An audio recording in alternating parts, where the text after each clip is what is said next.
Hello everyone and welcome. I'm excited to have you here today. Today's presentation is all about HOMONYMS, HOMOPHONES, and HOMOGRAPHS.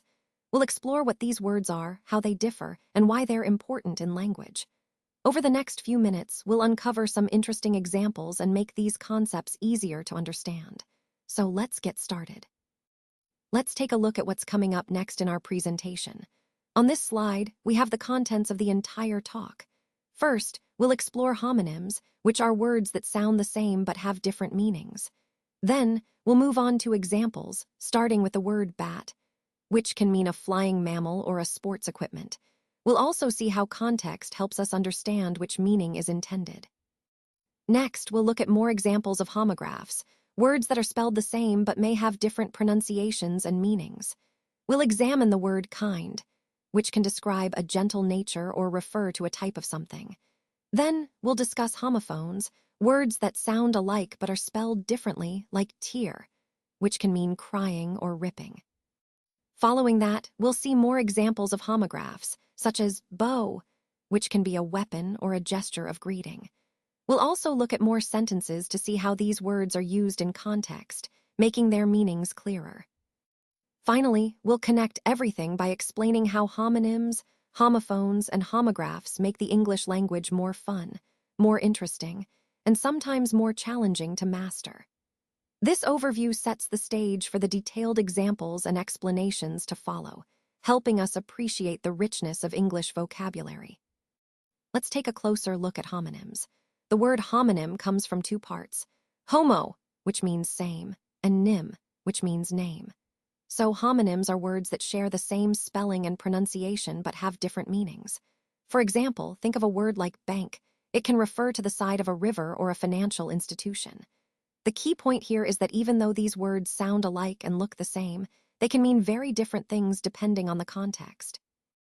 Recognizing homonyms is important because it helps us understand language better and avoid confusion, especially in conversation or reading. This concept ties into our overall theme of understanding how words can have multiple meanings, which is essential for grasping the richness and complexity of language. Let's take a closer look at some examples to understand how a single word can have multiple meanings. For instance, the word bat. Now, this word can refer to two very different things. The first meaning is a sports implement used to hit a ball, like in baseball or cricket. It's something you hold in your hand and swing to strike the ball. The second meaning is quite different. A bat is also a nocturnal flying mammal that comes out at night. So, depending on the context, bat can refer either to a sports tool or an animal. Recognizing these different meanings is crucial because it helps us understand language more deeply and see how context shapes our interpretation of words, which ties back to the overall theme of language nuances and comprehension. Today, I want to talk about bats and how we often think of them in different contexts. For example, I used a bat when I play baseball. This shows how bats are also tools used in sports. But when we think about actual bats, they usually live inside caves. Caves provide a safe environment for them to rest and raise their young. So the word bat can refer to the animal or the sports equipment, depending on the situation.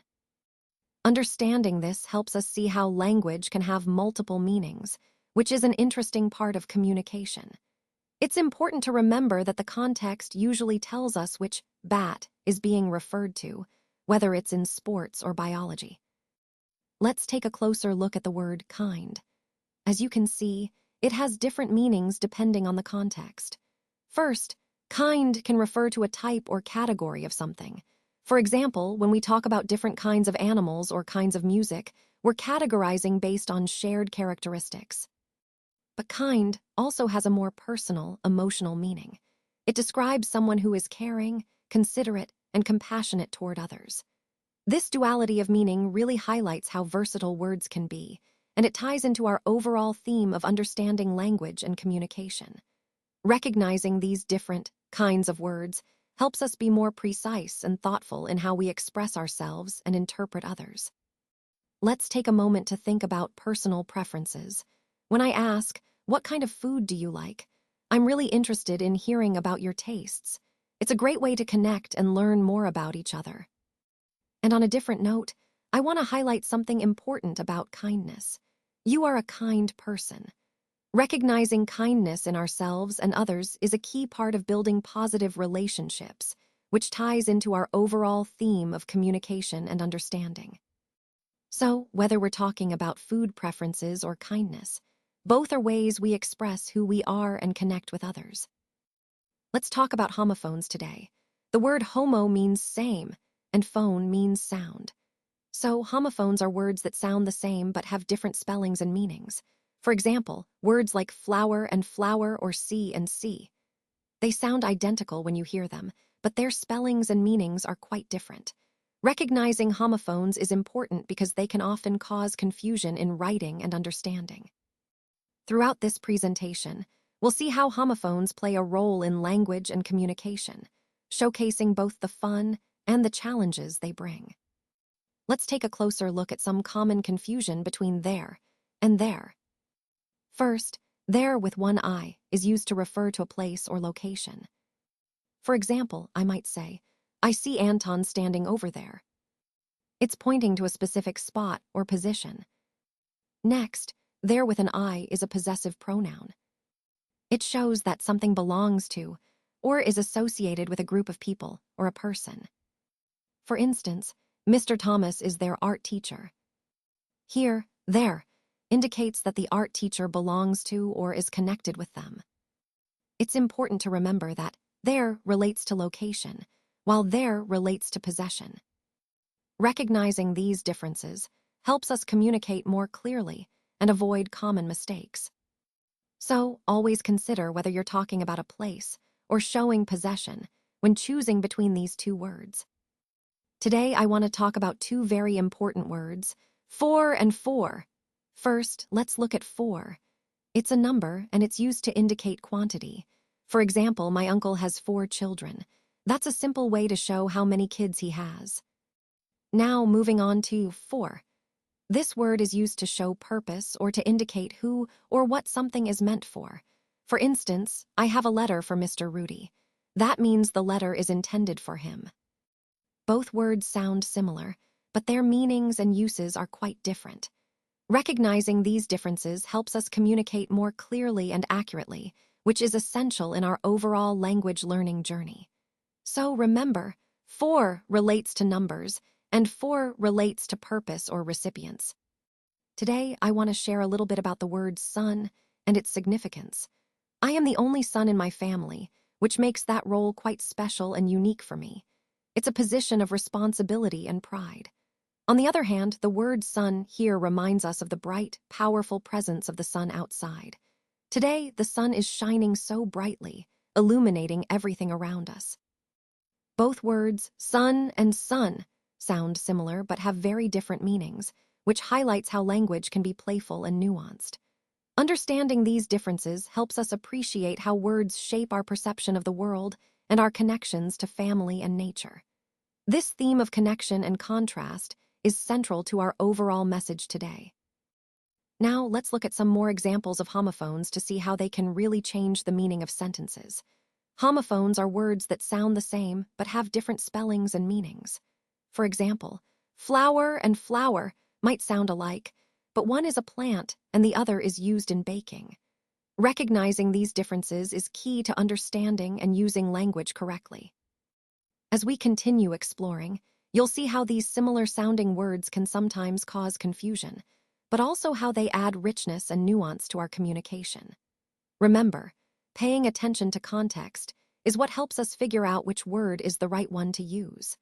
This understanding ties into our overall theme of mastering language and improving our clarity in both writing and speaking. Now let's talk about homographs. The word homo means same, and graph means writing. So homographs are words that are written the same way but have different sounds and meanings. For example, think about the word lead. It can be pronounced lead when referring to leading a group, or lead when talking about a type of metal. These words can be tricky because they look identical, but their pronunciation and meaning change depending on how they're used. Recognizing homographs is important because it helps us understand context and avoid confusion in both reading and speaking. As part of our overall language journey, Understanding homographs enhances our ability to interpret words accurately, especially in complex texts or conversations. Let's take a closer look at some examples of the word bow. First, we have to bend to the waist, which is a common gesture of respect or greeting. It's important to understand this meaning because it shows how bow can describe a physical action. Next, we have a pair of tied loops, which refers to the decorative or functional loops, like those you see on a ribbon or a shoelace. Both of these definitions highlight how versatile the word bow is, and understanding these different contexts helps us see how language can be rich and nuanced.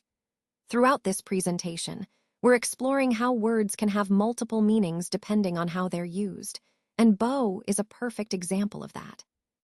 In Japan, we bow as a sign of respect. It's a gesture that reflects politeness and humility in many social situations. Whether you're greeting someone, thanking them, or apologizing, bowing is an important part of Japanese culture. It's a non-verbal way to show your regard for others. Now, on a more personal note, my daughter has a bow on her hair. It's a cute little accessory that she wears often. This small detail actually ties back to the broader theme of cultural expressions and customs. Just like the bow in her hair adds charm and personality, cultural gestures like bowing reveal important values and social norms. So, understanding these small but meaningful traditions helps us appreciate the depth of cultural identity and connection.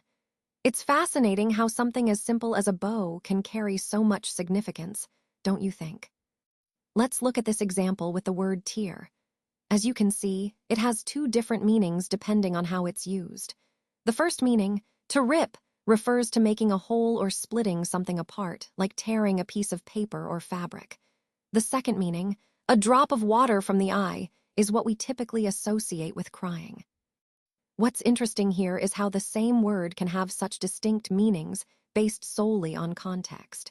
This highlights the importance of understanding words not just by their spelling, but also by how they're used in conversation or writing. In the broader scope of our presentation, this example underscores the value of clarity and context in language. It reminds us that many words are polysemous, meaning they have multiple meanings, and being aware of this can greatly improve our communication skills. Let's take a closer look at this slide. First, we see her tearing the paper into little pieces. This action often symbolizes frustration or the desire to start fresh, and it can also represent the act of letting go of something painful. Next, the sad story makes her drop a tear. This highlights how powerful stories and emotions can be. They can move us deeply and evoke genuine feelings.